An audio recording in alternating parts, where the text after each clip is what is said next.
part 2 na ito nung ginawa nating video nung nakaraang linggo na kung saan binigyan natin ng ideas, perspective yung AA trading bot. I also consider as AA agents kasi on behalf siya na yung magkakaroon dito ng trades, no? So meron tayo ditong profits within 1 week as we observe dito sa ating cellphone is that makikita natin nagkaroon ito ng pagtaas ng presyo around 48k, pero since open yung trading bot na yon is that nagkakaroon siya ng fluctuations dito guys, no? So 1 week ano tayong profits na around 18k. And today guys, maraming mga nagtatanong, nagbabasa ako sa mga comments na kung saan papaano yung P2P trading dito guys, no? So discuss natin yan dito sa video natin today, as well as magbigay siguro ako ng example. May mga questions doon, 8 USDT, 10 USDT. So bigyan natin dito guys ng ideas, no? Pero bago tayo dito magsimula, kung hindi nyo pa na-like itong video na ito, please like this video first, subscribe nyo yung YouTube channel natin, turn on the bell icon para ma-notify kayo dito sa mga updates natin na ginagawa sa ating YouTube channel guys, no? So punta muna tayo dito guys gamit yung cellphone. And dito discuss ko guys sa mga nagtatanong kung paano nag-work yung P2P trading. Like for example, may nagtanong doon paano gamitin, like for example e-wallets like GCash to like add dito ng something like a funds guys. Now, again, itong video natin today is just for ideas lang sa mga nagtatanong. I just want to share my experience and to acknowledge yung questions nyo dito guys, no? But then again, this video does not qualify as an investment or financial advice. So mataas yung risk in crypto and hope you understand yung risk dito guys, no? So for now guys, ayan, puntahan natin itong P2P trading dito guys, no? Meron ako ditong ginawang video before, replay ko na lang guys. Halos magkaparehas lang naman, wala namang bago dito sa P2P trading. Meron tayo dito sa GCash 662.99. Ayan. So dito sa application na to guys, meron tayong makikita na P2P trading. Ito. Select lang natin siya.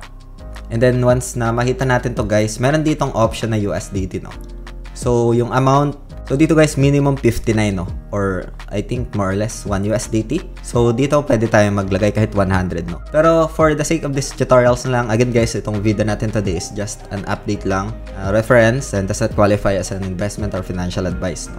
So hope you get some ideas lang dito. So dito pwede 59 guys, no? Ito ma-activate lang itong P2P once na verify na yung account mo. So dito guys, once na sinelect natin to, pwedeng 100 guys, no? Ayan. So for example 100, and ito yung minimum 100 to 35k, no? So on my end, pwede ako dito maglagay ng kahit 500 guys, no?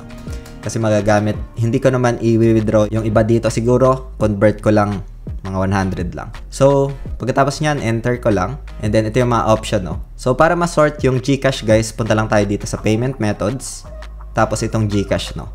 And then apply.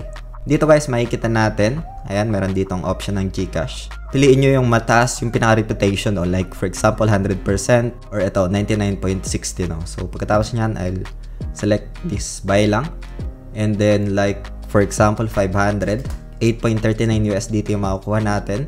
Tapos payment method is GCash guys, no? Ito. And then buy USDT with 0 fees, no?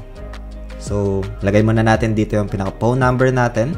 Ayan. So dito guys, itong pinaka phone number mo, since masisendan ka ng SMS authentication, kung ano yung nilagay mo dito guys, no? Itong phone number na ito. And then email authentication, authenticator app, once na ma-set up mo yung pinaka 2FA gamit yung Google Authenticator, no? And then tap confirm, no? So dito guys, ayun, completed na. Pwede na tayo dito mag-buy ng USDT gamit yung GCash, no? So select ko lang itong buy USDT with 0 fees. Ayan. And then meron ditong pinaka-disclaimer. So meron siya ditong pinaka-text, no? So okay ko lang to. Ito yung notification niya. Pwede natin puntahan sa chat, no? Dito. Pwede tayo dito mag-reply. Hello. Sending, lagay ko na lang. Sending dito. Tapos, pay now ko lang to guys. Ayan, as we can see, meron tayo dito makikita na pinaka-phone number sa GCash niya. And then yung account number guys, no? So, pwede naman natin i-copy yung pinaka-phone number niya dito, no? So, ito. Select lang natin ito. Ayan. And once na makopy natin yan, punta lang tayo dito sa GCash natin. And then, select natin yung send. Express send lang natin to. And then, paste natin siya dito, no? Nalagay ko na yung pinaka phone number niya, 500. And pagkatapos niyan, next ko lang siya. And as we can see, ito yung pinaka username niya guys, no? So make sure na tama, no? Kasi napaka-importante yan. Kasi pag hindi, it's very challenging para ma-retrieve ito guys sa GCash, no? So make sure na double check always. And I have confirmed and send ko na to. So worth 500 guys, no? So pagkatapos niyan, pwede nating screenshot ito. Ayan, or i-download. So na-download ko na to guys. Punta lang tayo dito ulit guys sa chat, no? So select natin yung chat and na-pay now na natin. And then select natin itong I have paid, no? So lagay lang natin dito yung pinaka-screenshot. Ayan, allow ko lang to. Tao dito sa gallery. Ayan, or sa photos. And then select ko lang to guys, no? Ito yung pinaka-screenshot natin kanina. And then confirm payment, no? So easy as that guys. Balik lang tayo dito sa chat. Order paid as proof, no? Ito. So naka-pending siya dito. Ayan, I think na-sin niya na to kasi meron ng pinaka-green dito guys. Ayan, done. Sabi niya, order complete. So meron na tayo ditong pinaka-USDT. Let's go back. As we can see, meron na tayo ditong USDT, no? So simple as that guys. Meron na tayong 8.39 USDT. Close muna natin to. Tapos back tayo dito. Tapos back. Okay guys, so assuming na meron na tayo ditong pinaka-USDT. So, dun sa mga nagtatanong 8 USDT as an example, puntahan natin guys. Again, trading bots does not guarantee guys. Wala talagang guarantee ang trading. Ito ay magbabase sa disiplina mo, sa experience, risk management, as well as yung psychology guys, no? So, for me, yan yung isa sa mga malaking factors. How you understand the market, the risk, as well as the market dynamics guys, no? So, ngayon, puntahan natin yung pinaka-trading bots natin dito na kung saan pwede tayo mag-setup. Select lang natin ito. Pindutin natin ng 2 beses para lumabas itong option na ito. And then, punta lang tayo dito guys sa trading bots, no? Select lang natin itong futures grid, no? Ito. So, sa spot sana, kaso, isa sa mga disadvantage guys ng like, for example, 8 USDT, yung mabibigay ko lang dito na option is that yung sa futures grid guys, no? Sa spot grid, I'll make another content dito, pero yan kasi is that medyo kailangan mo dyan ng malaking like USDT, pero small risk lang guys, so walang liquidation na tinatawag. Dito sa futures grid, high risk, high reward, meron siyang tinatawag na liquidation na kung saan pwedeng maubos yung asset mo dito, no? So ngayon, punta tayo dito sa futures grid, select lang natin ito. Ayan. And naka-default tayo dito kay Pingo. Share ko na rin pala dito guys yung AI autofill, no? Ito, discuss din natin. So dito guys, hanap lang siguro ako ng other example. Palitan ko lang ito si Pingo. Maybe si W. Ayan. Ito, consolidation lang din tong price action ni W. Pero again guys, no? Ito is just an example lang guys, no? So select natin itong W.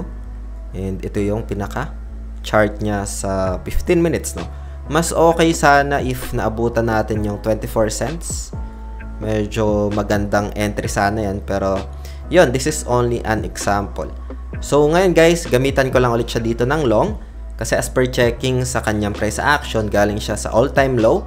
And, again guys, walang sino man na nakakapag-predict talaga ng exact price kung saan pupunta guys, no? This is just an example lang. If ever na bumagsak to, since gamit ko dito ay long, pwede akong maliquidate or ma-loss guys, no? If ever na naka-short ako dito tapos bumagsak, that's the time na magkaka-profits ako dito. Sa neutral naman, if ever na sobrang tumaas yung price action, like nag 40 cents siya, possibility malo-loss ako dito.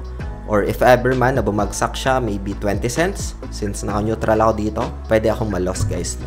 So, yung concept lang ng neutral is that doon sa sideways na market, doon sa nagkakaroon ng support resistance accumulation, no? If ever na trending yung market or momentum wise, pataas yung price action, yung long is one of the ideal, no? Or maybe a recommended setups. If ever na bear market, pabagsak yung market, short naman yung ginagamit, and then lagay mo lang dito or set mo lang dito yung AI autofill na yan, automatically mag-autofill or magkakaroon na siya dito ng grids, no? So clear muna natin. Gagamitin ko dito guys is just this setup ng long, no? Tapos let's select itong AI autofill. So dito, ayan, as we can see guys, 94 cents is pwede, no? Ayan, so 94 cents nasa I think 50 something. At pwedeng i-set up ito guys, no? So yan yung pinaka idea dito ng AI autofill within 24 grids is that meron ka na dito magagawa na AI agents, I would say guys, no? But this is just like an AI bots. And maybe gamitan ko lang siya dito ng, like for example, 5 USDT, no? Pero for now, we can just edit this one, guys. Like for example, lagay natin doon sa ilalim ng support. Yung pinaka-lower natin, maybe 21 cents. Sarado natin ng 21 cents. Select lang natin ito. Tapos 21 cents. Ayan. And then dito sa taas, nasa 28. Lagay natin 0.3. Like an example dito. Ayan. And as we can see, ito pa rin, no? Still 92 cents pa rin yung kailangan natin na USDT. More or less 50 in PHP. So dito guys, we can adjust. So try natin dito 180. Ayan, sagad natin doon sa grids, no? So 6.92. Ayan, pwede na ito. Assuming lang na meron tayong around 8 USDT. Doon guys, sa mga nagtatanong, no, again, yung trading is risky if you don't understand, wala kang experience, wala risk management as well as trading plans, no? This is only for ideas sa mga nagtatanong. So 10x, okay na ito. Pasok naman siya dito. Available balance natin guys, dito makikita. Pero pag hindi dito guys mag-appear, pwede nyo naman i-transfer, no? So select nyo lang ito and then transfer crypto. Ayan. So if ever na nasa funding pa yung USDT mo, pwede mo naman i-transfer papunta sa trading, no? Kasi yung trading account yung na-detect dito. So lagay mo lang dito USDT, like for example 8 USDT. Like for example, hindi mo makita yung pinaka-balance or available USDT mo dito guys, no? So example lang, lagay tayo dito ng 8. Ayan. Enter and confirm. And ma-add na siya dito guys, no? So kailangan natin dito 6.93. Maybe lagay ko na lang maybe 7.28 guys, no? Ayan, okay na yan.